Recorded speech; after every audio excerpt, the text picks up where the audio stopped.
Hello, my name is Alan. My pronouns are he, him, and today I'm running the first of a short series, first session of a short series of Grimwild from Oddity Press, and I'm using the Gaelenvale module from the same company to scaffold our sessions. Um, this session has been organised as part of the Open Hearth Gaming Community's monthly calendar. If you don't know about the Open Hearth, then please do check in on us. I've played with all these players before, so I'm not going to go into any great depth about our safety tools, but we are using safety tools and we are playing within the community's code of conduct. What I will say is I might just ask the players to check out the safety and tabs, a safety and links tab, just to see that I put some starting lines and veils in there. Feel free to add or alter any of those if you want to. Um, we are playing using Gaelenvale. We've done a bit of character creation in advance, but we're now at that point where the players are going to describe themselves, and we're going to kind of do a little flashback to the last adventure or event that they shared. So let me start. And if you have a name, folks, if you can put that in the character name slot and maybe add it or replace your name with their name at some point, that would help me begin to associate characters and faces. So let me start with our warlock. Um, Robbie, describe our warlock, if you will. And the others are going to be thinking about this in terms of what kind of relationship, what kind of bond do they have with this individual? Okay, so my name's Robbie. I use he, him pronouns. Just on the spot, I'm playing the Warlock. For a name right now, I'm using Valeria, which would be she, her pronouns. Um, and She is a kind of curious mix of backgrounds and appearance. She has oddly joyous eyes, yet a ravaged body, which may have something to do with my patron, who is something of a dreamer, and as one of my talents, I do have this kind of otherworldly form that I can take, and maybe taking that otherworldly form also has added some ravages to my physical appearance. I have this kind of curious patchwork clothing where things don't really quite match. In terms of my background, I was a commoner growing up, but I also was strongly attracted to mysticism, and so I have this. I obviously pursued that mystic background as well. Um, I'm just very briefly, I'm confident and curious, but not particularly honest. And I personally am pursuing knowledge and love, and not so much interested in wealth. And I have a patron who is a dreamer. This is the patron is, I guess, some type of spirit or entity. We can kind of flesh that out more fully as we play. And my patron's desire is for knowledge. Thank you. Thank you. So, with that in mind, Ferdo, our monk.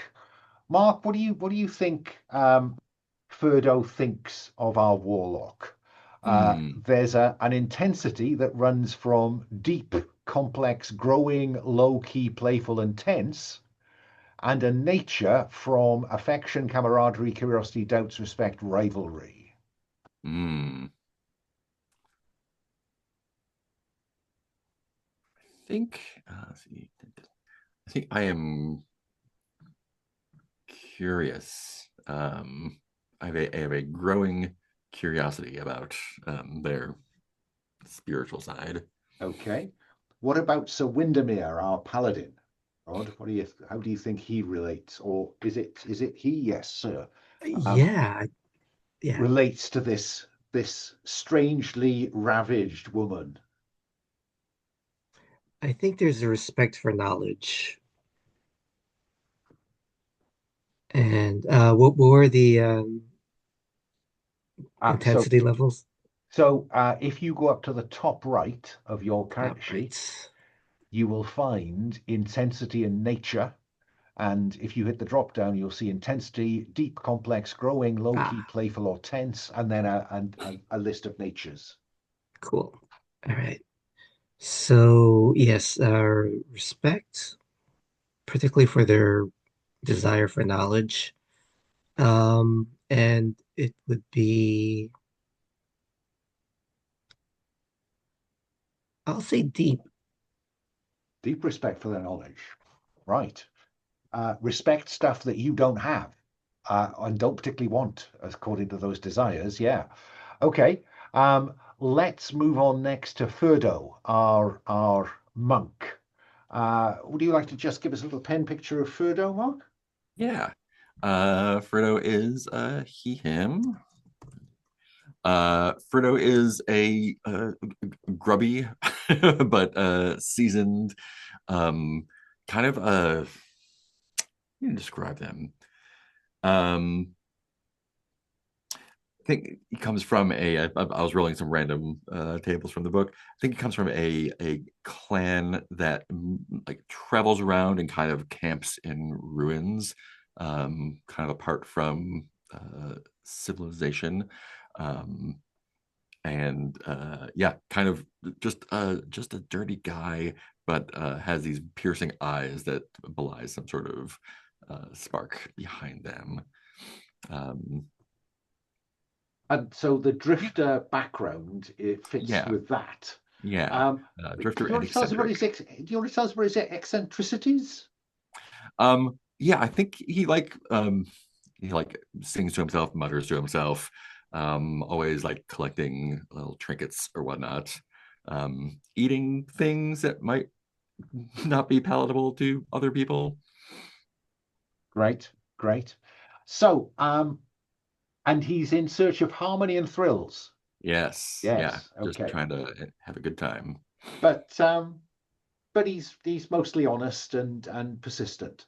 Yeah. So, let me start this time with our paladin.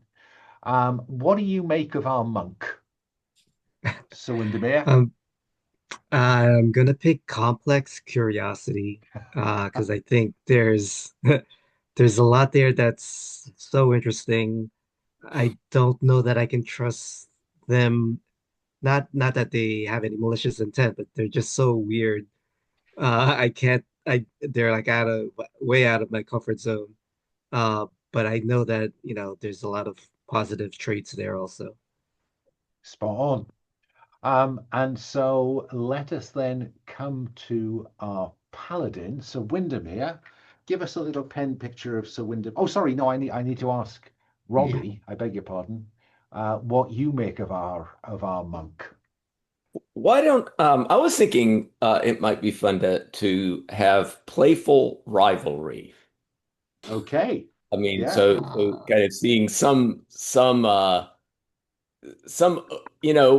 some areas of overlap, perhaps, the eccentricity and which has kind of the curious facts and hard truths, and it seems like, oh, that curiosity of like always tasting things. So a rivalry, but a playful one, right? I mean, it's not at least Valeria doesn't take it super seriously, but sometimes will maybe rib our monk, particularly when kind of showing behaviors or talents that Valeria sees as kind of akin to maybe some interests or talents that she has. Yeah, I mean, I'm curious because there's a sense in which the monk relies, their body is a temple and a weapon. So it's all Mhm. very internal to them. Whereas Valeria kind of relies on this external patron. So there's an Mhm. interesting kind of, why do you do this the hard way when you could just get a patron to do it for you? Yeah, I can see that playful rivalry. Okay, so Sir Windermere, give us a little pen picture of our paladin. Yeah, Sir Windermere, he has a melodic voice, wonder-filled eyes, and dashing armor. And I think his background, he's actually somewhat learned. I took Sage and an entertainer. Sage, just knowing about histories and peoples of the area and philosophy. And entertainer, I think he actually had some training to be a bard, but realized he'd rather be a legend than just sing about legends. Um, or maybe the legends were so inspiring that he wanted to live that kind of life. So he's trying his hand at being a paladin. And I Um, guess that knowledge of ancient histories, peoples, and philosophy, did that inform his life as an entertainer then? This was part of his, things I know about that I build into my stories and songs. yeah, I think that duality of knowing, more of the dry history and then the legends and tales that are built upon them, just seeing how they interplay is something that interested him. And just fill me in on, presumably he belongs to some kind of order of paladins, and they have some rules to live by. So do you want to tell us about your rules to live by, because your tenets, because that may influence the other's view of you. Oh, that's good. The third tenet is a little not fully formed yet, but the other ones I picked were faith to the people, bringing faith to the people, because of my caring nature, and I don't want them to be lost. Uh, Wisdom to the leaders, because I have a trait of being honorable, and I want that uh, to be kind of to model for them. And then inspiration to the powerless, and I didn't finish that one, but I think it's just because um, in the same way I was inspired to be more than I thought I could be, I want to bring that same feeling. I like that. I like that. So on the basis of that, what does our monk make of our paladin? I think I have a low-key affection for them. Very nice. And what about our warlock? Um, I'm thinking maybe low-key doubts. Um, I mean, and doubts maybe about like some of that idealism that I see in the paladin. And I'm not Valeria, not quite. Uh, don't know quite what to think about that, but has some kind of doubts about that kind of idealistic side. I like that. Yeah, Cool. because, again, you're the cynic in this, aren't you? Yeah. Yeah. Okay. I'm noticing the time. I'm going to suggest we take our first break now. We will come back and we will montage your last adventure together and then introduce you to the town of Galen. Okay? Yeah. So, it is 3 minutes past. Is 10 minutes past long enough? Yeah. Okay. See you then. So we have our characters, and now we are going to flash back to their last adventure together. And I've got some questions just to help me kind of frame this, and then we're going to have a little kind of montage of getting in, facing some threat, and getting back out. So let me ask, Sir Windermere, was your last adventure urban or rural? In a town or city, or in the countryside? I'll say rural. Okay. Rural, yeah. Um, so I'm seeing a forest, because forests are always good. Yeah. Um, was the antagonist you expected to face, Furdo, supernatural magical or mundane stroke physical? Hmm. Let's go supernatural. Okay. So, some kind of dark spirit. And Valeria, was your objective to find something or someone, or to destroy someone or something. To find someone or something. Um, I think it was to find something. Do you want me to be more specific about what we No, were? no, find someone or something. So what I'm seeing is the three of you in a dark forest. It is midnight. We see a full moon. Um, and your antagonist, the threat you faced, in order to find a kidnapped, potentially sacrificial victim merchant, is a dark spirit of some description. Yeah. So I'm going to come to our monk first, and this is a low stakes kind of chance to engage with the mechanics. So I'm going to come to our monk first. Um, in a way that displays your talents, Ferdo. Um, can you describe how you got to the site of the shrine where and led the others to the site of the shrine Hmm. where evidence suggests this kidnapped merchant is being held? Um, yeah, I think Frodo being kind of like a traveler type, is familiar with the area and maybe even the specific kind of shrine. Maybe it was older and then repurposed several times over the years until present day. And I think the way we found this particular one was that the merchant was quite clever and left a trail of items or markings as they were being taken away. So let's have you. So that sounds like you are reading the situation to find this location, Yeah.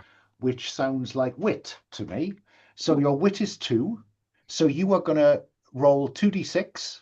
Mhm. Um, Now I've given each. No, let's just roll 2d6. Let's just leave it as just simple, Cool. and then I'll interpret it against the rules.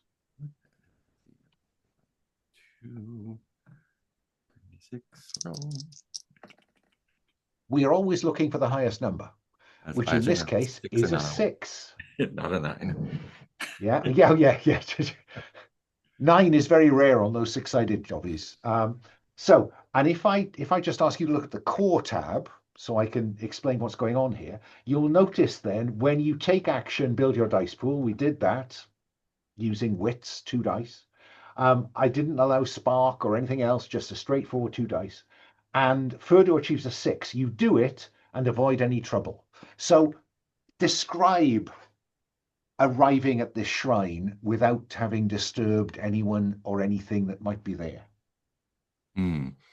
I think the shrine is kind of worked into there's a small hill that comes up in the forest, and there's a cavern kind of in it, and it's the front of it is worked into the stone.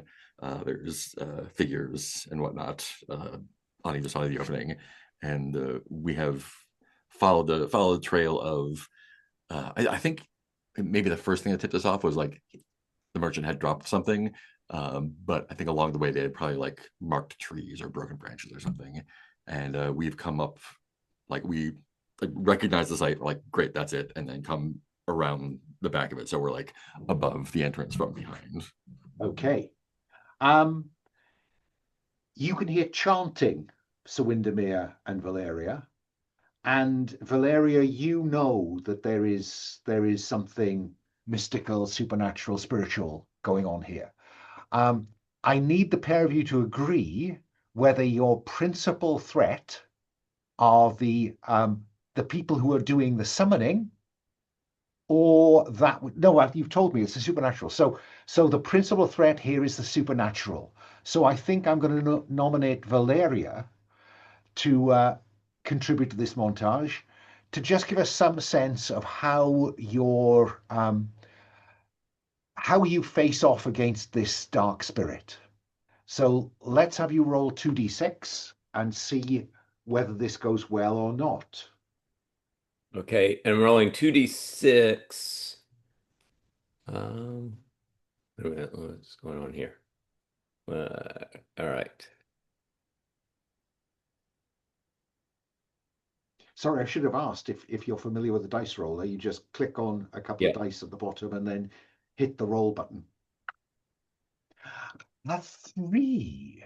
Now you will notice on the core rules tab, 3, 2, 1, you fail and the GM makes an impact move.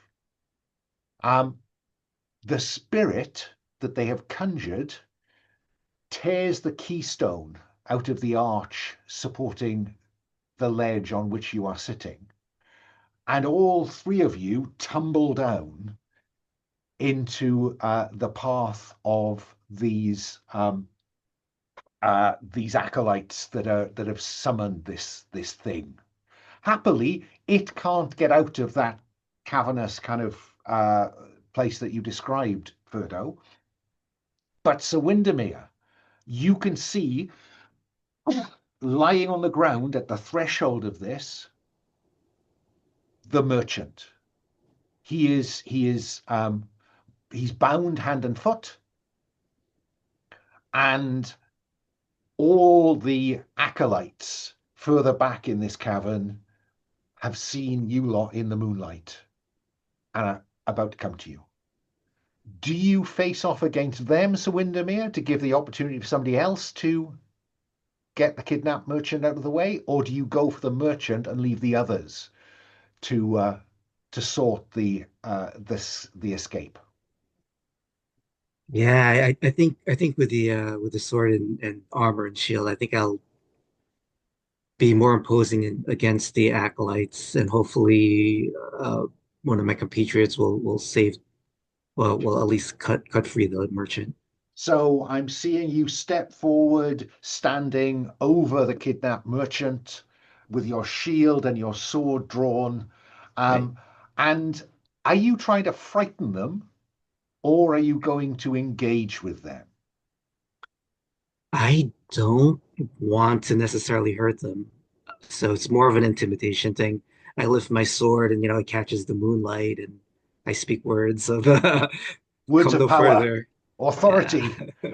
So I think that is going to be rolling with wit, no, presence, because that is about your righteous toughness. So you're going to roll with presence, which is 2. So you're going to roll 2d6, and again we'll interpret that against the outcomes. A 6, you do it and avoid any trouble. So they describe how that goes so well, Sir Windermere.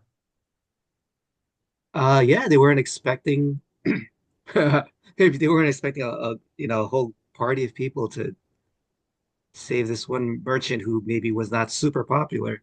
Uh, so And they kind and of, yeah, I kind of like the idea that maybe the merchant made a deal with this dark entity that he didn't keep the bargain oh, with. Yeah. right, right. So I'm seeing you standing there in your dashing armor with your sword and shield glinting in the moonlight, giving Furdo and Valeria plenty of time to pick up the merchant and head off away from the threat. And that is the montage of your last adventure. Um, in thanks, the merchant tells you that if you go to the Blue Crane Inn in Galen and mention his name, you'll be made very welcome. Which is the pretext for then having you on the road to Galen. Because your arc as a group is to explore the world. And Galen is on the edge of the kind of settled, lawful lands of the kingdom. It is the edge of the Grimwild, wherein lies adventure. And so we find you some little time later. Um, for most of the day, I'll read you this bit. For most of the day, the road to the prosperous trading town of Galen has followed the meandering route of the River Gale. It's been a calm pastoral idyll across babbling brooks and between hedgerows alive with chirping birds, while in the fields beyond a cooling breeze ripples the growing crops, and the meadows resound to the reassuring bleating of contented sheep and the gentle clanging of cowbells. You see the town in the distance, and beyond it, you can see, you guess at the headwaters of the Gale, up in the Crimson Highlands, from where the river flows down through the Gaelenvale to meet you. You're here because Galen is the edge of the kingdom's reach, and beyond are the Grimwilds, where adventure awaits. And in the Faces and Places tab, I've tried to give a sense of Galen as a kind of slightly crowded medieval town. Its characteristics are that it has confusing, narrow, winding streets and alleys centered on its marketplace. And I think it is to the marketplace that we cut. It's busy. It is the great trade. It has a seasonal market in which things that have been traded in from the Grimwild are sold into civilization, and civilization sells things out into those more scattered people living on the edge of the kingdom. The marketplace is full. There are stalls, there are some businesses lining the sides of the marketplace, but the principal buildings as you enter the marketplace are on each side. To one side, there is a large townhouse, stone built, 3 stories. Opposite it is a temple, which I think you will recognize as a temple to Kolita, the spirit of health and harvest. On the corner where you've just entered is an inn, and on the far side is the town's watch house, where the town watch is based. And it is hurly-burly. People calling, market traders trying to sell their produce. Farmers have come in for the day in order to sell the produce that they've got, buy other things, hire labor. It's a great space of noise, activity, color. Maybe there's even some musicians playing, trying to, get some money. So let me consider first Furdo. You are, just trying to see who is our sharpest knife. Oh no, you're all equally middling sharp. So who is our most curious? That is our warlock, isn't it? Yeah, that is one of my traits is curiosity. Yeah. So what do you do, Valeria, as you come out into this space? I come out to the space and I point out, say, oh, there's the Blue Crane Inn. We certainly want to go there, but with with the market in full swing, I've just got to check out, you know, um, you know, you, Valeria's eyes are kind of lit up at just looking at the various stalls of the market, and she says, "Why don't we meet up at the inn in a little bit? But I've got to check out." And maybe points to a jewelry stall that she sees close by, and says, "I've got to check that out. There look like some unusual pieces there." What about our caring paladin? Hi, Zena. We'll do our best to get you integrated in a minute. So our caring paladin sees Valeria, for whom he has deep respect, heading off into the crowd. The crowd's going to swallow Valeria. What, if anything, does Sir Windermere do? Oh, I mean, I'll yell to Valeria just to take care. Uh, and I don't know. So, I think I'll be safe. Yeah, okay, she'll be safe. okay. So you don't feel Um, the need to follow her. What are you going to do? I think I see like uh, uh, a minstrel. Yeah, someone singing. Busking. Maybe like just very shoddily dressed with a very poor quality instrument. Um, and it, pulls my heartstrings because I used to be a bard before as well. So I will go up to them and I will sing with them, and hopefully the spectacle of a paladin and this shoddy looking bard, this shoddy looking minstrel, collaborating will attract a crowd, and they'll get some money for them. Okay.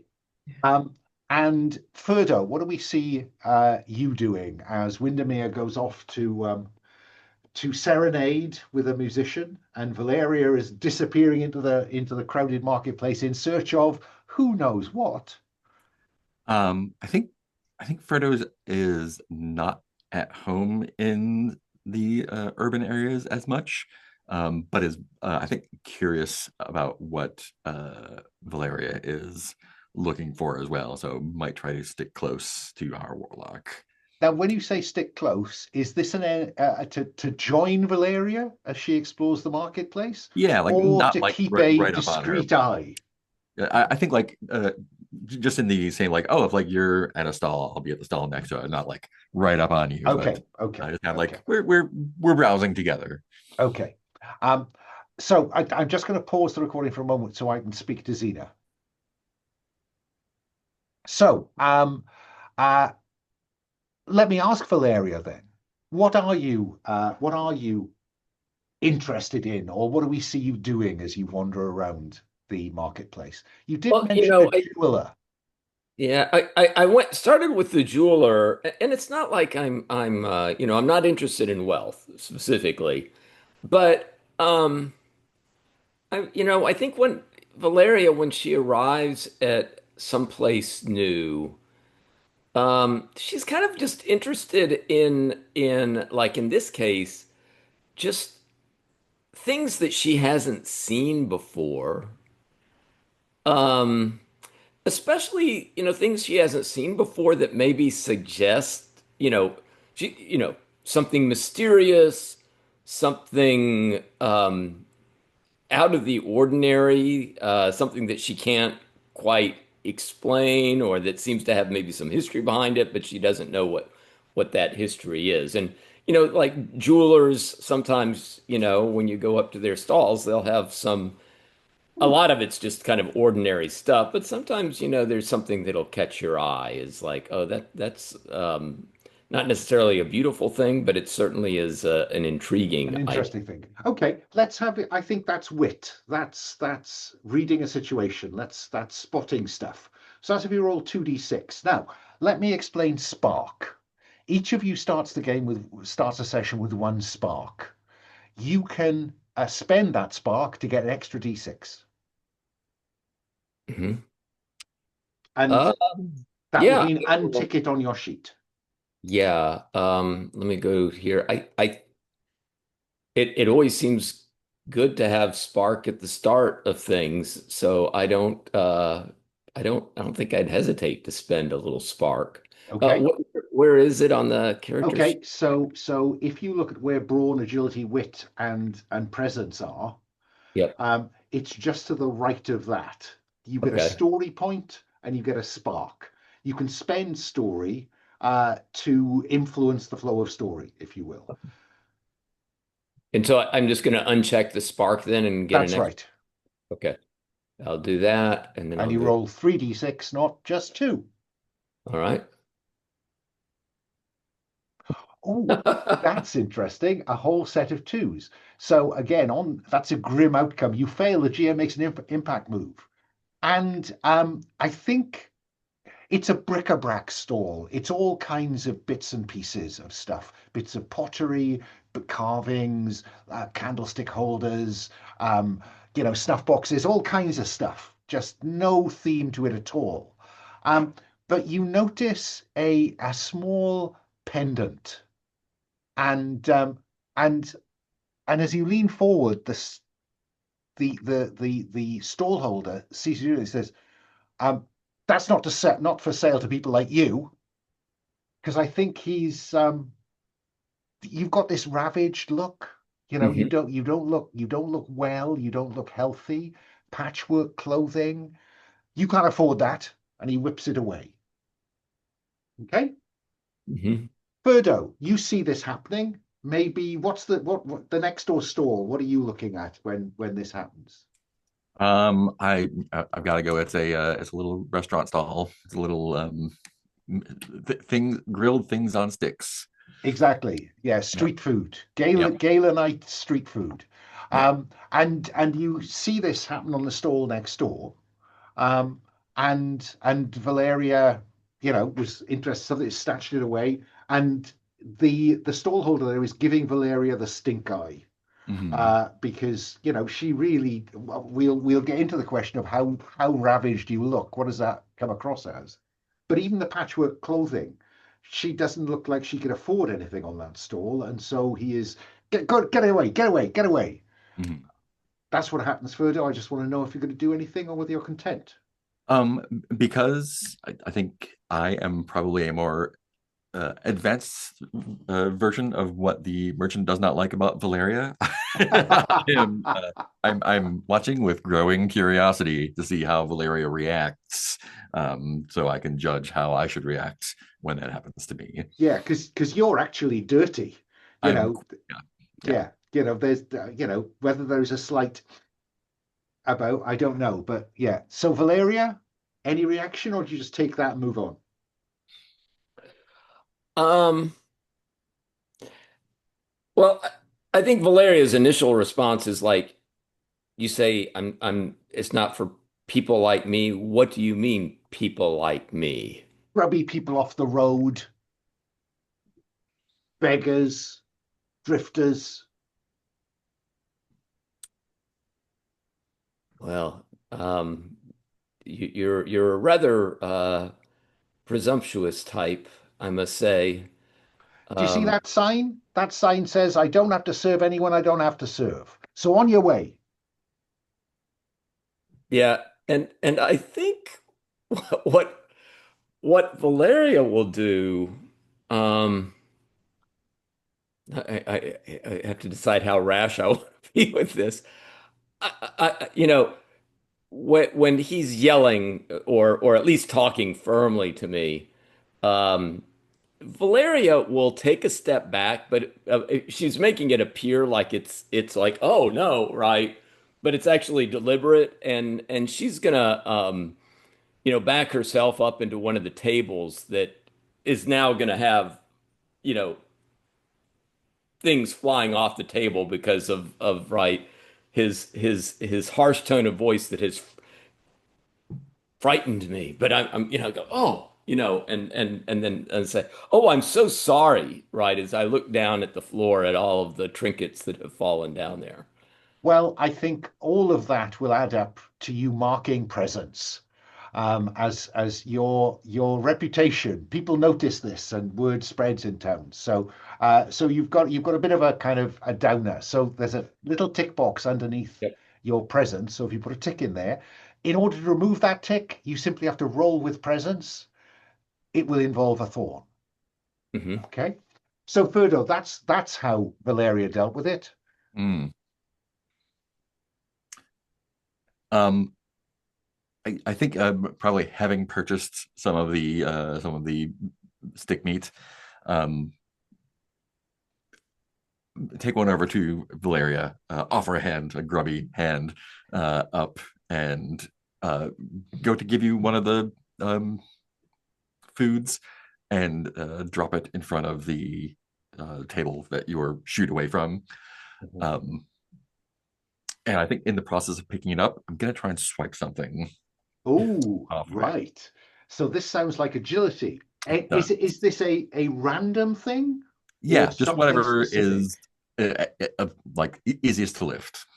Yeah, Well, does not I have to suppose be. what I'm checking here is, do you want to go after the thing that Valeria was interested in, or Oh just a yes, yeah, random yeah, piece of junk?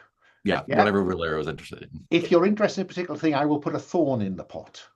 Excellent. Can, Okay. can I can I if I was noticing this, I think Ferdo would notice that I kind of have a smile on my face when the things tumble down, that this was like an intended thing. But can Valeria, assist in this, like try to keep the Yeah. attention of the. if I direct you to the core tab again, it says working together, assist another PC on a roll, state how and why, then add Hmm. 1D and share the risk and narrate your contribution. So, I mean, we could argue that having done that, spill stuff over, you've created an opportunity for Ferdo to go in and help pick them up. Mhm. Mhm. Or do you want to do more than that as an assist? Yeah, well, I think that would be a lot of it, but I think even then, right, Valeria would kind of be a little bit more dramatic and trying to get the shopkeeper to pay attention to me. Mhm. Which sounds like presence. Yeah. But you're not going to roll, so you can't get rid of that thorn for that. But that does add a dice to Furdo's pool. So Furdo, I think this is agility, this is sleight of hand, this is quick reflexes, all the rest. Because let's see, you can always act first and that's completely surprised. You also ignore difficulty thorns on agility defense rolls. So this isn't a defense roll, Right. but still good to know that. So you are going to roll 3 for agility, plus 1 for Valeria's distraction. 4 Plus the dice, D8, right? plus the D8 to get All right. the exact item. Now that There's an 8. D8 is a 7 or 8, so that is a cut. So that 4 or 5 becomes a 1 to 3. Hmm. So that is going to turn into you fail, the GM makes an impact move. My impact move is this shopkeeper putting a hand on your wrist and saying, "Thief, call the watch, call the watch." Sir Windermere, Sir I Windermere. don't like cities. And it's clear that cities don't like you. Um, Sir Windermere, let's give you a chance to roll some dice. I think that probably this is about your presence, your ability to gather a crowd, or I'll give you a choice: wit or presence. Choose the right song or perform it really well. It doesn't matter because they're both at 2, but I give you the option.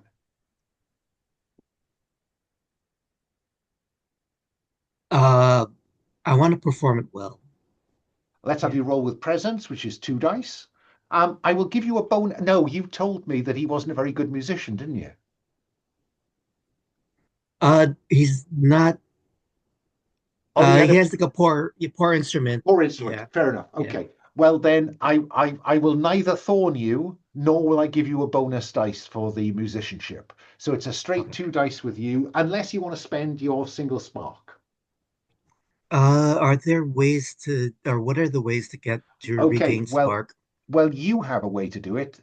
In your core talent affirmation, each session you can give spark to one player who joined you in a scene involving your tenets, whether they followed them or tried to lead you astray. So if one of the others is involved with you and you see them supporting or actually undermining one of your tenants, you could give them spark, Okay. but that doesn't help you earn some. If you look at the extra tab, you gain spark up to a maximum of 2. At the start of every session, we've done that. You could introduce a tangle, a complication into the scene that can't be ignored. For instance, it could be that your friends have attracted the attention of the City Watch. Yeah. That might be a legitimate tangle that would earn you spark in a moment.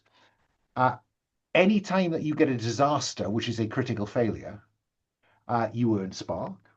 Um, resolve an arc or resolve a quarrel. So if you could make a case to me that something you've done means that that arc is tick the box.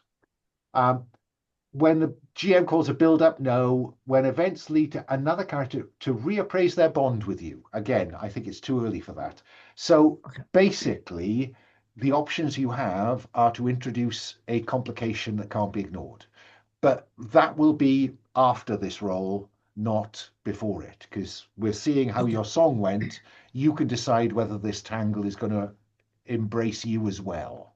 Okay? Okay. So our paladin is rolling with presence, 2 dice. You can spend that spark that you've got ticked on your sheet to get a 3rd dice. Sure. Yeah, let's go for that. So I'll roll 3 dice then. Yep. Um,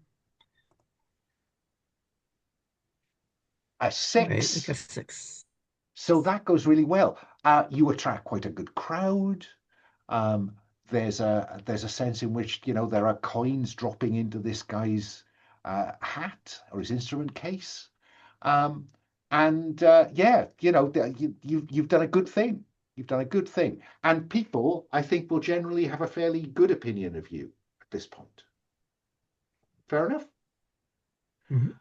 And then you see the shout of thief, and we get your point of view through suddenly through this crowd, through several layers of stalls, we see Valeria and Ferdo in difficulties with the bric-a-brac salesman. Is there anything you want to do, Sir Windermere? Yeah, when I hear the shouts of thief, I get that can't be them. And then I see what's happening. And yeah, I pat the minstrel on the shoulder and I say, excuse me. And I make a beeline to try to placate the merchant and the guards. Okay, so I think that we'll have you arrive now. The hand was on Ferdo's wrist. Valeria, there's no hand on you. You could make a run for it, I suppose, or you could wait for assistance and or the guard. I don't think I want I to wait mean, for the I'll be guard. honest with you, a hue and cry here is going to be quite difficult to avoid simply because it's a very crowded marketplace. Yeah, do I see Sir Windermere Yes. running? Yeah. Um, Excuse me, coming through, paladin coming through.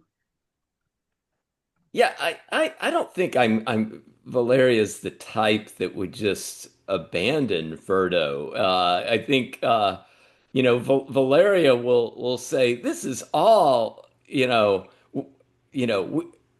I just arrived here. I don't know who this is, but but this is a some big misunderstanding. You think that she's kind of explaining herself. Or, I just arrived at this place. I don't know anybody around here. You think I'm something that I'm not, and you're being so rude to me, and and and and I'm just in a tizzy now, right? And of course, your playful rivalry with Furdo means that there's no way you're walking away from this. You want to see how this plays out. So Furdo, Stallhold has your wrist, Hmm. um, and Valeria is performing, and you can see over the stallholder's shoulder, you can see Windermere coming. Hmm. What do you do? I think, uh, yeah, grabbing my wrist is probably not the best move. So I think I like flip my hand over and grab his wrist and like pull as I kick the table and try to like pull him over and like come over backwards. Okay, so what I'm going to do, I'm going to treat this as a defense. Okay. You want to turn this around, don't you? So, it sounds like agility, yeah. Hmm. I think that you are not surprised because of your fast reflexes. No. So you see that coming. I mean, on screen, do we have a little bit of jiggery pokery where every time somebody grabs for you, we all go slow mo and you get a bit of bullet time? Yeah, I I don't don't think it's slow motion. I think it's more like um just like a quick grab and then a sleight of quick hand. like Yeah. more of a Okay. yeah. So I I think think so. this is agility Can is I what you're spend rolling. flow on this to Oh, yeah, tell us uh about flow because so I've flow? not run a monk character in this game, so I'm Yeah. curious. So each scene I have four flow. I can spend it to do some other things, but I think the thing I'm looking for here is attempting a fluid maneuver, which lets me disarm them, redirect momentum, reposition them, you, them, or both. I think the repositioning is like me getting him like out from behind his booth into the open area where we can deal with each other more. Okay, Uh, okay. So yeah. you've got four flow. If you uncheck one of those, you will have spent it. And then this is what you're going to attempt. So Mhm. you have an agility roll, three dice. Yeah. You could spend spark if you want to make it four. That is what you want to happen. Let's see how it Yeah. goes. Let's go with a 3. There's my 6. There's your 6. Goes seamlessly. What's the end state for this Yeah, maneuver? so I think the grabbing his wrist, kicking the table, pulling over. I think I am like rolling backwards and pulling him over me. I think the end state is him on his back behind me. And I'll like turn around, look at Valeria and be like, And that, I think, is when 2 members of the town watch appear out of the crowd on one side, because there's a pair of stalls. This is all going on between the 2 rows of stalls. 2 members of the City Watch come out one side, Sir Windermere comes out the other. And inevitably, one of the City Watch says, "What's going on here?" Sir Windermere. Terrible accident. This man slipped and fell. And there's loads of people in the crowd saying, "It was him, that dirty looking bloke. He's just thrown this gentleman on the ground." And that one over there, the odd looking one, well, she's just been creating all kinds of fuss. And there's, kind of, well, now then, this is not looking very good for you two, is it? I think you're new in town, so I'm not sure how this is going to go.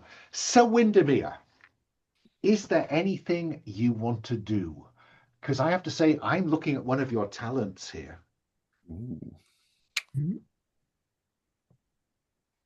Oh, yeah, yeah. I step up and I just kind of excuse me, I'm Sir Windermere of the and I state my order. I'll say that later. Uh, Oh, sorry, the, sir. How are you involved in this then? uh, these two are my traveling companions, and I believe there must be some misunderstanding. Um, Now, the move says, your presence fills the air with authority. The GM judges an NPC's response, or you can spend story to set it. Now, at the moment, I think it's probably sitting at respect. If you want more than respect out of this, like obedience, it's all right, officer. I'll look after these 2. You can trust me. They won't be any more trouble. Then you can spend your story point to have that happen. Do you see where I'm going? Yeah, I'm not gonna spend the story point. I am gonna help the merchant to his feet. Okay. Um, yeah.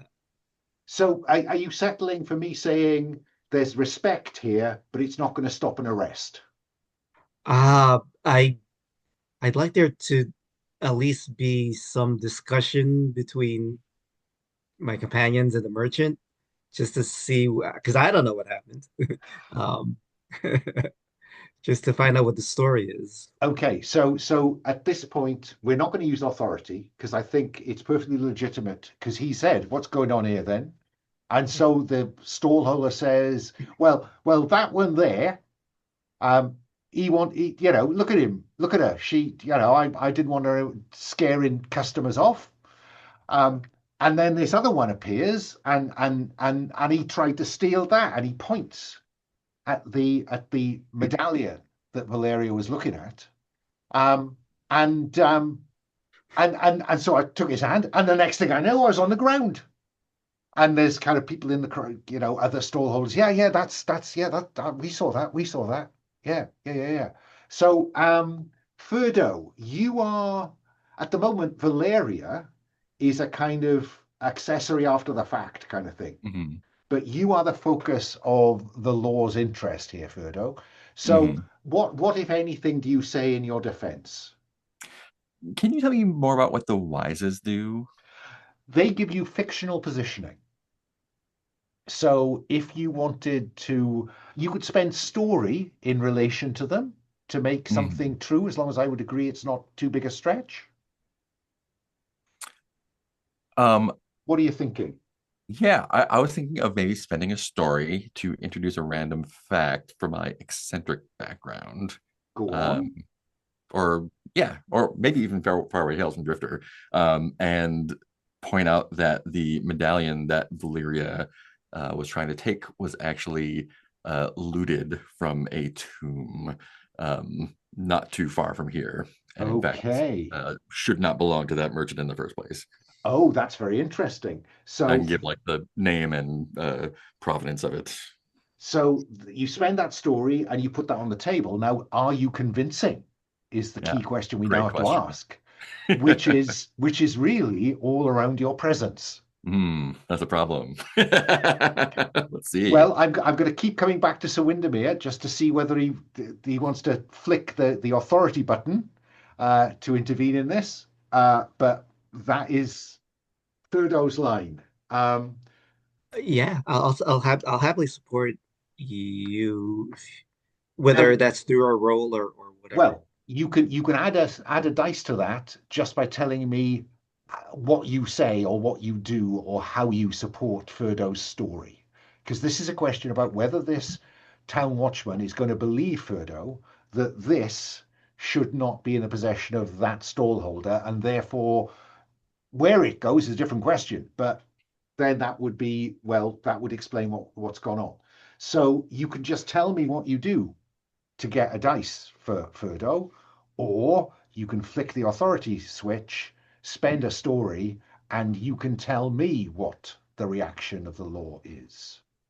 Now I want Mark's rule, but so I'll just add I'll say yeah, this do not judge this man by his looks. We have been on the road for a long while, Mhm. but he knows what he's speaking of. Okay, Furdo, one dice of Alrighty. your own and one from Windermere. All right.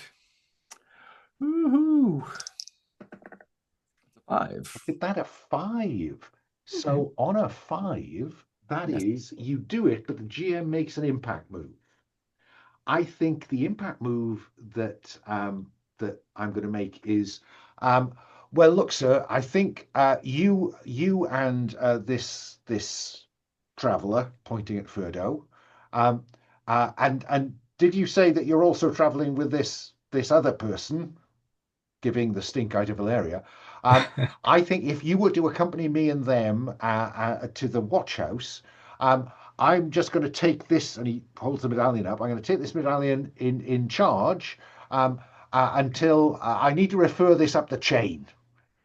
So I'm going to take this along to see if we can sort this out. Um, and he says, "Sir," looking down at the guy who's getting up and dusting himself off, "you'll be able to come and claim your property if the judgment of my chief is that everything's all right. But I do feel I need to take this gentleman's," and he's really looking at Windermere, not at Furdo. I need to take this gentleman's. He supported this rather scruffy gent, and so I'm going to see how this plays out. If you could come to the watch house at the end of the day's trading, then I'm sure this will all be sorted out by then. And the trader is clearly, but what if somebody wants to buy that between now? I'm sorry, sir. There is a question over its provenance. I need to sort that out. And he and his junior watchman escort the three of you through the crowds to the watch house. Yeah. And I think, given that we're a minute two, that seems a good place for our second break today. Yeah. So I'm going to call. Shall we say 5 past the hour? And I'll check in with Xena just to see whether our fourth character is up and going. Okay. So we've been joined by our fourth player whose internet has been problematic. We have a fourth character. We're not going to introduce them for a moment. I just want to make sure that it's okay for Sir Windermere, Valeria, and Furdo for me to cut to the watch house when the time comes. Okay, fine. So no one's doing anything Just one ambitious. thing really quick. I think Valeria on the way over there would say to the guard who's carrying the pendant, say, I don't understand why that gentleman was so worked up. I wasn't even looking at this item that he seems to be so paranoid about. No, It, no, no, no, no, no, no, sir. No, you'll have your chance to talk to my boss. Can The I captain just take a will look at what it is that he's even accusing us of trying to filch? well, so you wanna get a look at it, don't you? Yeah. Yeah. I think I will go with are you sufficiently convincing for him to do that? I think that's presence. Hmm. So you have a mark on presence, so you're going to Right. roll 3 dice for 3 presents, but you're also going to put a red thorn dice in there and hope it doesn't come up as a 7 or 8. Okay.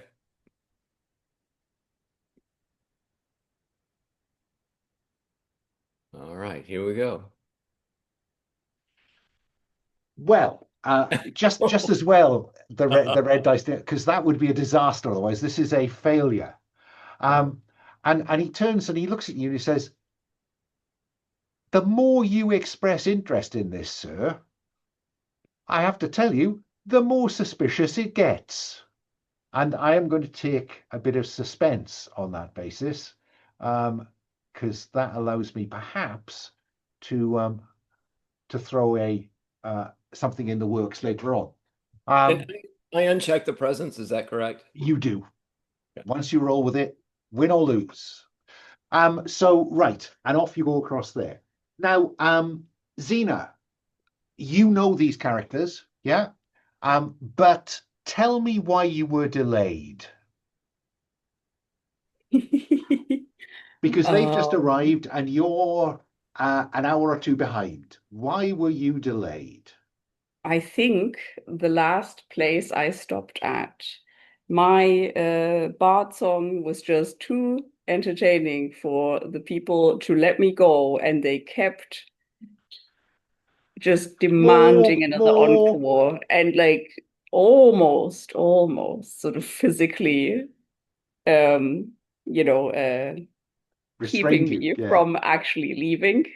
And yeah, I guess I felt obliged. So, I'm going to make you roll 2 dice, just 2 dice. I'm not Okay, going to use a bard song move because we know that went well. This is just to give me some flavor of what your final position is when you arrive at the town. It's a bit like a Blades kind of opening roll to see whether you're in a good or bad position when you arrive. So roll me 2 dice because I want to give you a chance to see how the rules work. So all two right. six-sided dice. Cool.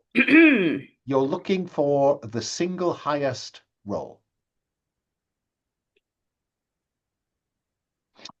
Well, that's a pair of ones. Okay. Amazing. So if I ask you to look at the core tab in the Keeper, um, what that tells you is what happens on particular dice rolls. So you'll notice when your best Right. roll is a 1, 2, or 3, that's called a grim outcome in the rules.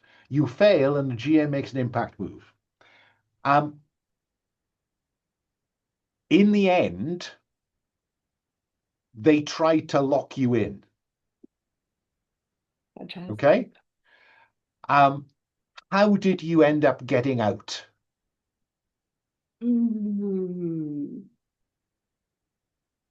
I think I think I just ended up sweet talking one of the guards. Okay. Um, I am going to take another. Where have I gone? I'm going to take another um, suspense as a consequence of that, just to have that sitting over you.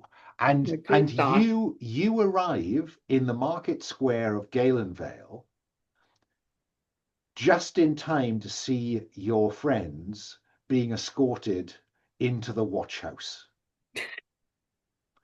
for crimes and misdemeanors currently unclear to you. What, if anything, do you do? Like shaking my head and going like, "Ah, I'm late one time and this happens again." Right. I need to find out what's happening with it. What are they in for? So you're heading up to the watch house, I'm guessing. Yeah. And in the watch house, there's a faces and places tab. And in there, you will meet the captain of Galen's town watch, Annika Gifford. And she's sitting there in a chair. swinging back and forth as the guard is explaining how he comes to have a paladin, a monk, and some kind of ravaged person walk into a watch house. And I'm curious here, and I'm very happy for you to kind of flesh this out between you rather than me focusing on someone.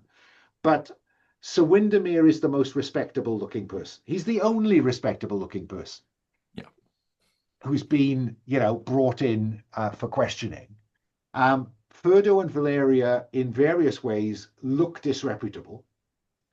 And so I think that Captain Gifford looks at Windermere and says, "Do you want to tell me what this is all about?" I was not there at the incident, but I was close by. It seems like my companions were looking at a merchant stall, and he assumed the worst. Perhaps understandable, given that the road has not been kind to us, and obviously um, can account for their appearance. Uh, from my understanding, my friend, and I point to Ferdo, was picking up a medallion, and the merchant assumed there was an intent of theft. But It was already he, stolen. one moment, Ferdo. I can say that it would not have been, it could not have been theft because the merchant grabbed Ferdo's hand while the medallion was still there. I assume Ferdo was just picking it up to inspect it. No, I was taking it. Why were you taking it? You said there was a belief that this was stolen? Yes, it was looted from a tomb. And at that point, she kind of leans forward and says, "So, what I think I'm hearing is that this person," points at Furdo, "was examining this medallion," points at medallion. The stall holder objected to that. But from what my officer says, then that stallholder ends up on his back in the dust. Now, that's the bit that I'm not quite understanding. Oh, he grabbed my wrist, so I made him let go. Okay, so you would claim that this is self-defense. Yes. um, and this person, points at Valeria, is observing this. Can I just check, madam, is this the description of events that I've now been given? Does this fit with your recollection of events? Asking Valeria, Yeah. is that it does, and um, when he said grabbed my wrist, he's being a bit generous to the merchant. It was an assaultive sort of grab. Um, Okay. it was, it was So, aggressive. so legitimate self-defense is what you're saying to me. Absolutely. And I think at that point, your colleague, the Bard, arrives in the watch house. Yeah. In time to just overhear that conversation. Um, uh, is there anything you want to do, Xena's Bard? I think while I overhear Virgil just being too honest once again, I go like, you know, trying to gesture to him behind the guards. I don't know, was it the captain of the guard or whatever? And Yeah. yeah, and I think while I hear the sort of like, oh, it's self-defense and it's justified self-defense, I keep making these appreciative, what's it called, agreeable noises. Like, yes, here, clearly that, seeing what is happening. Um, Trying to not immediately uh, necessarily show that, oh yeah, I'm with these people, right? But trying to Okay. be sort of, yeah. Now What do you you say? have chosen as a path talent a friendly face. In Yeah. any new town or district of a city you go to, you can always choice, get recognized by a fan, know someone useful, quickly make a friend. They'll Mm. gladly do you a reasonable favor. Mm-hmm. If you promise to pay them back, you get to mark spark. Sorry, I should have put those ticks in your box already. There we are. You already have one spark. Um, Okay. um, do you want to engage with that move now? Hmm? Mm, sure, why not? Let's Um, try. the guard captain, do you want to be recognized by your fan, the guard captain? Do you want to know them because they're useful? Or do you want to quickly make a friend of the guard captain? And if so, how? Think it'd be fun if the guard captain was a fan of mine for some reason. And Annika Gifford kind of is distracted because there's this figure standing in the doorway, not quite part of the conversation, but seems to be nodding along um, and and she stands up and looks past the others at you and says, "Do I know you?" And I go, well, if I don't know my name yet, but well, I mean, I've been to a lot of places, and I have certainly also been here before. If you've listened to one of my performances, maybe in the last year. I know you. You played a gig to my former mercenary company.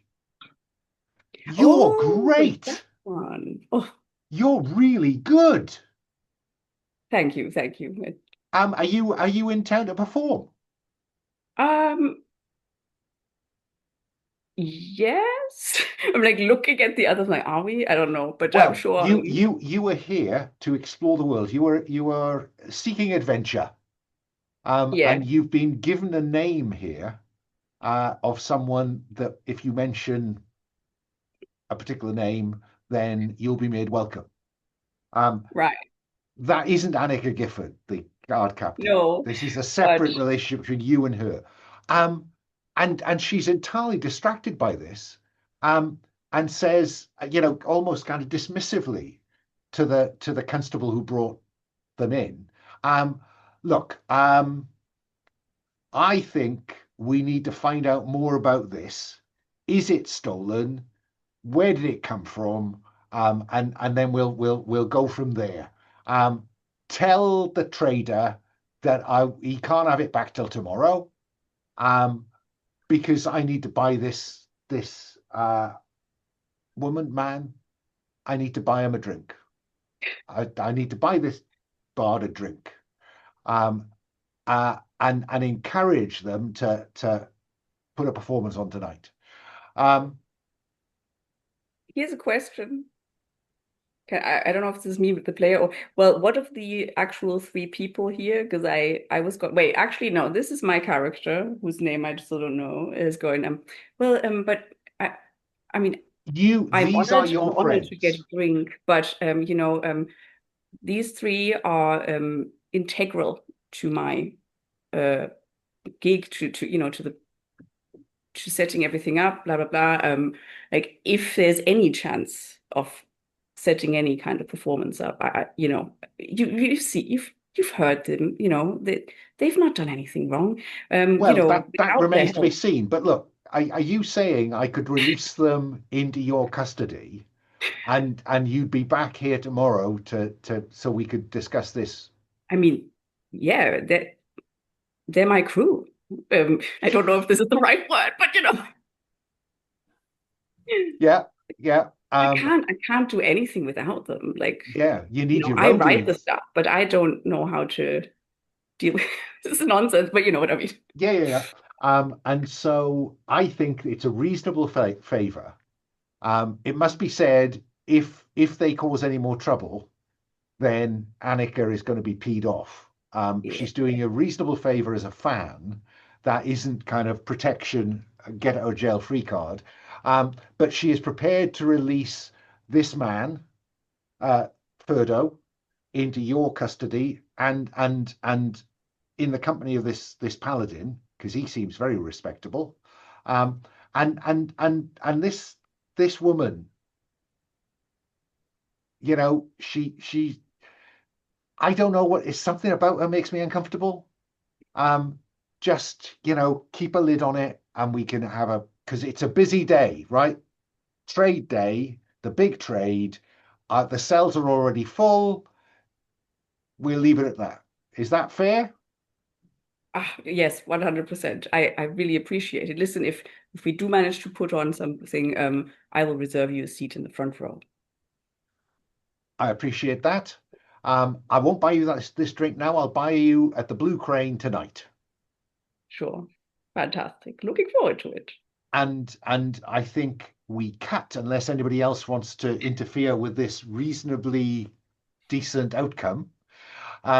We cut to the Blue Crane Inn, which is the best inn in town. It's the only big inn in town. There's a couple of taverns and the rest, and there's lots of people selling beer in the market. But there you are greeted by Arnie Juxon, who's also in the Faces and Places tab. And he says, and well, ladies and gentlemen, what can I do for you lot? You're a bit late for no, Liddy can do you something if you're looking for something to eat. Staying's going to be difficult. It's a big day. I'm full. The traders are already, we've got overflow into the fields on the caravan park. So the best I can offer is a couple of bales of hay in the stable. That's more than generous. And he looks past Xena and Sir Windermere to the other two and thinks, yeah, that probably is more good enough. Is Arnie the one that we're supposed to, that the merchant had told us? It is.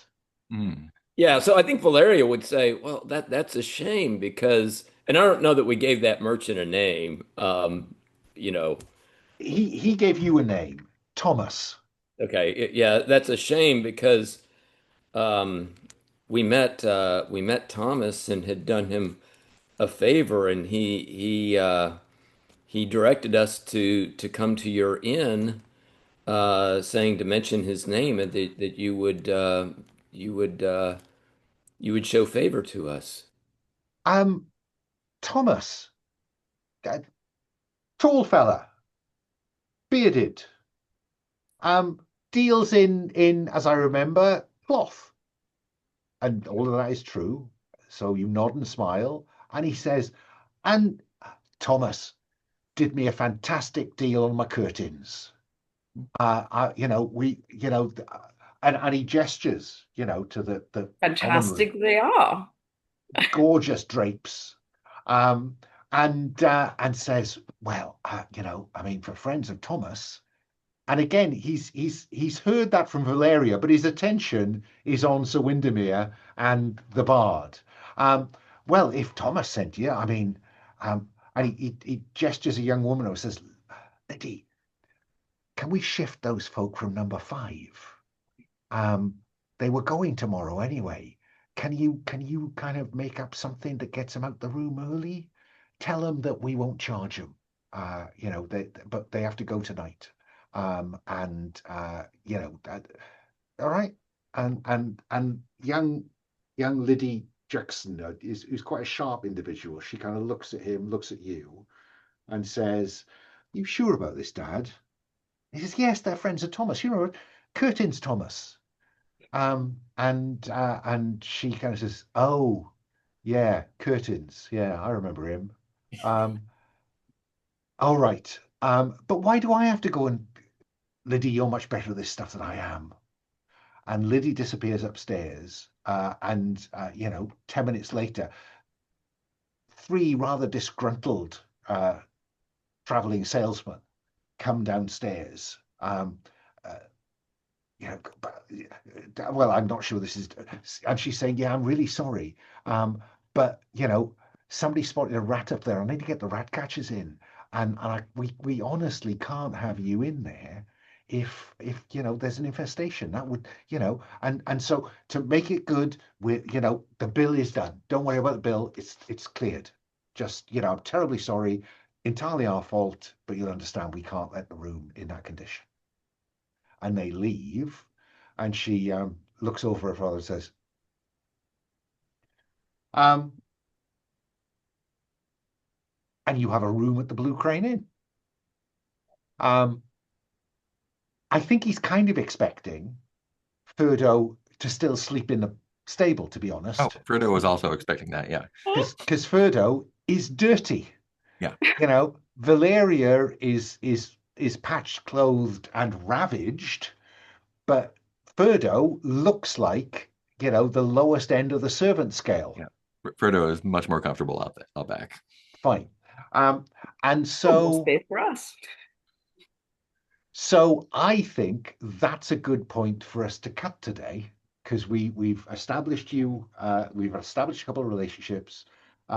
We've got a MacGuffin in the form of this medallion. I tell you what, though, there's one more thing I want to do, because a couple of you have got kind of relevant wises, haven't you? Ancient prophecies, leyline symbology on the part of our warlock. Legends, tales, ancient histories, peoples of the world on the part of our paladin, our monk, random facts, and our bard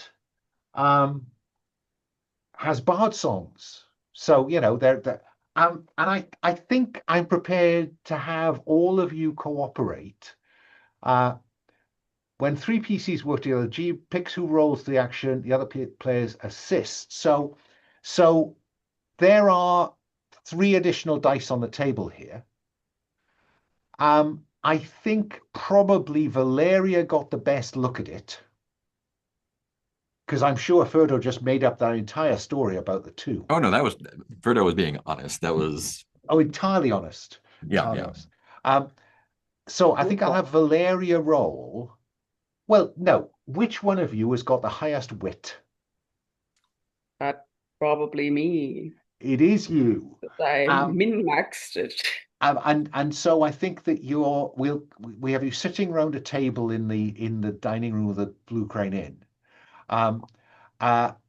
Their assumption is Frodo is a kind of serving man, is kind of servant, and you're talking about that pendant, Valeria, and you're describing to the others what you saw on it, and Frodo chips in with that, and Windermere chips in with, well, that reminds me, blah, blah, blah. And then we get to the bard saying, let me roll 3 dice for wit, plus 1 dice for each of you, and see whether I can pull something out of my memory on this. So you are rolling 6 6-sided dice. The dice roller, just click on the dice at the bottom, whatever color you like, and you'll see them appear as 1d6, 2d6, 3d6, and then hit the roll button, Xena. So 6, you say? 6 6-sided dice. I mean, now it's 1 too many. How do I do this? How do I go out of them? There's probably a little X down the bottom. I can just click on the actual number, and then there we go. Okay. A close run thing, 2 1s, 2 3s, and 2 5s. 5s, mixed success. Xena, the bard thinks that the description, the symbols on there, you would associate with the disciples of the dark. And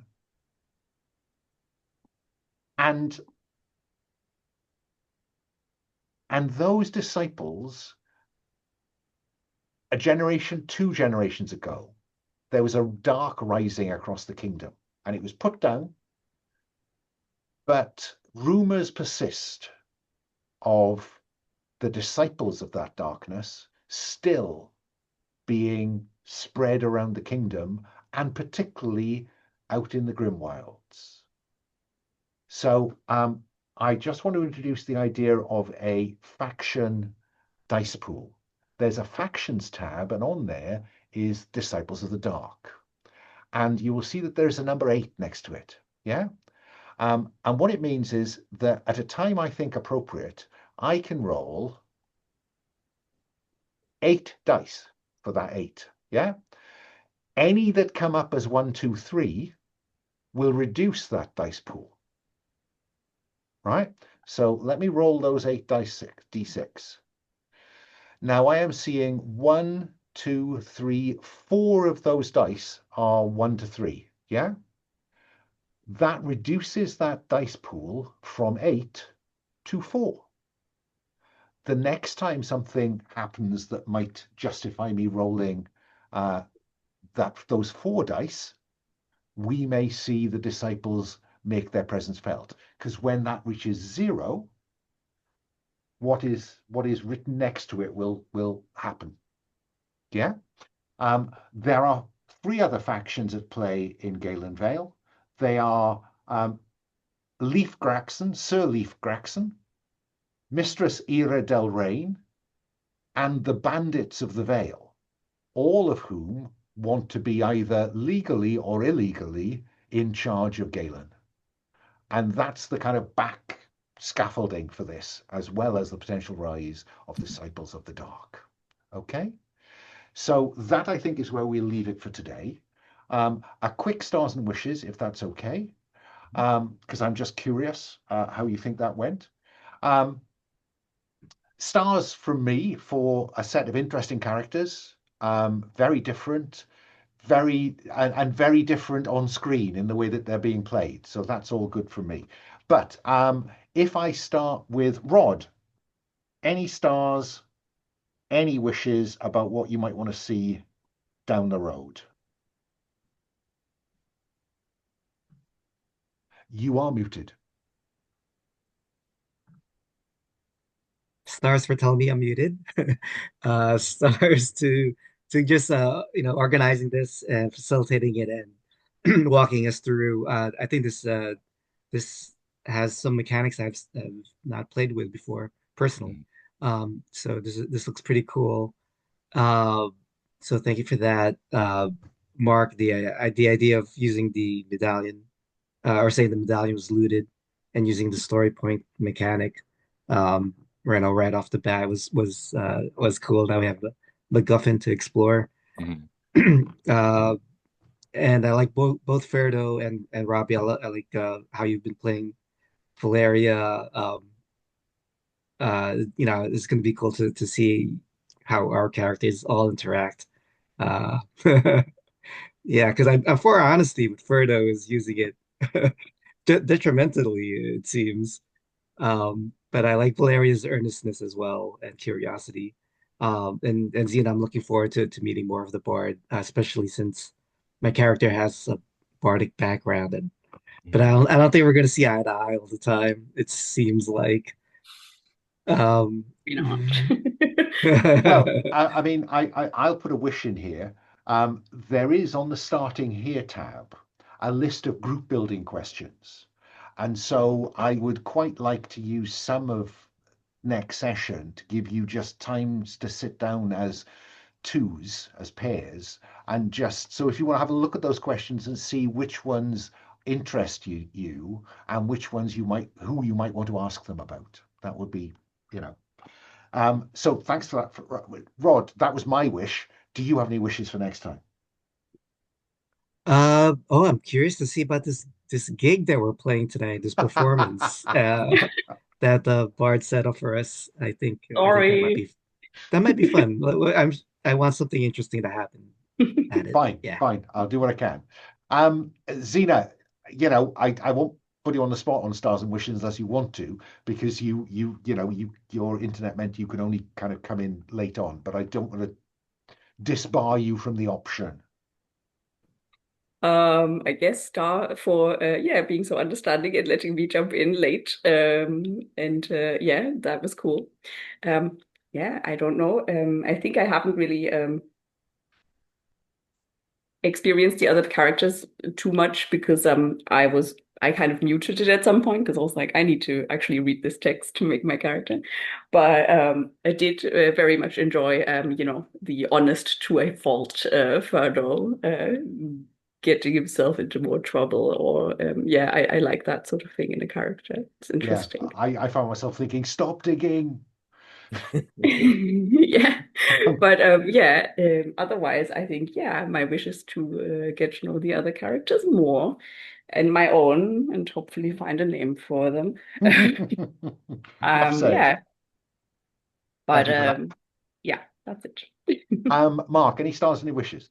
Yeah, I'm really enjoying the varied but cohesive group of characters. Everyone seems to have like a little twist on the like standard trope of whatever they're being. Um, yeah, I'm enjoying the system so far. The like little intro bit is super fun, and like grabbing onto things that were introduced and following those threads. Yeah, just a nice, pleasant intro session all around. Any Um, wishes, particularly for next time? wishes.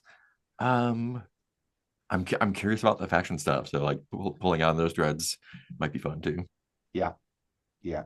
Something may come out of the gig related to Yeah. that. And finally, Robbie, any stars, any wishes?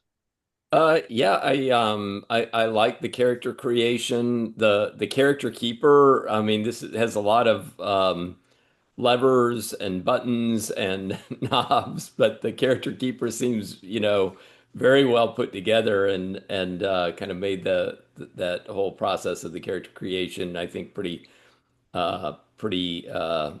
straightforward and effective.